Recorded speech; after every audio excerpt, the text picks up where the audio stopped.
Sir ये बताइए कुर्ब पाटीदार की तमीर हो रहा है जी, इसकी असल महरक़ात क्या है? ये मसला किस तरह होगा और पीछे इसके कौन है जी?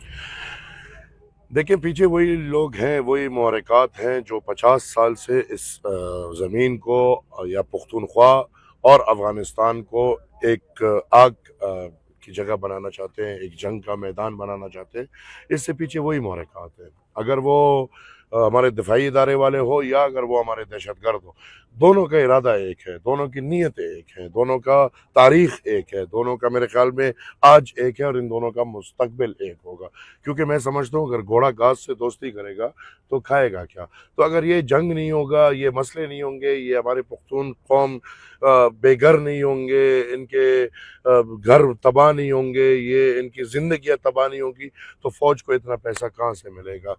खुर्रम की बात अगर मैं कहूँ बहुत प्रिसाइज़, बहुत डायरेक्टली, तो ये एक बहुत तारीख़ी पस-ए-मंज़र रखता है और हम ये समझते हैं और हमें ये पता भी है, जिसने भी पाकिस्तान का नक्शा देखा है, तो खुर्रम एक ऐसा पॉइंट है जो 3 साइड से अफ़गानिस्तान पे टच हो रहा है।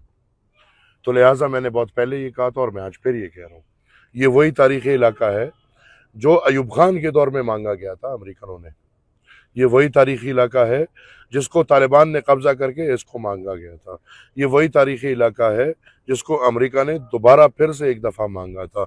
ये वही तारीख़ी इलाका है जिस पे आज भी तालिब, दिफाई इदारा या अमेरिका तीनों मिल के कोशिश कर रहे हैं कि इधर से अवाम को खाली करके इसको एक लॉन्चिंग पैड बनाएँ, लड़ाई का, जंग का एक लॉन्चिंग पैड बनाएँ। और आज मैं समझ रहा हूँ कि पाकिस्तान इस जगह पे पहुँच गया है कि ऐलान कर दिया 4 गाँव खाली कर दो।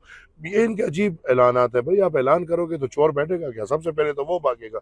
लेकिन चलो इलाके खाली करें, जैसे उस दिन हमने देखा कि 600 किलोमीटर स्क्वायर चलगोज़ी का बाग है, लेकिन उसमें इंसान का बच्चा नहीं रहता, तो वज़ीरिस्तान को खाली कर दिया इसलिए इंसान का बच्चा नहीं रहता। तो आज खुर्रम भी खाली हो रहा है और मैं ये समझता हूँ कि इधर एक मिसाइल लॉन्चिंग पैड बनाया जा रहा है, जो अमेरिका का ही होगा, लेकिन पाकिस्तान कहेगा कि मेरा है।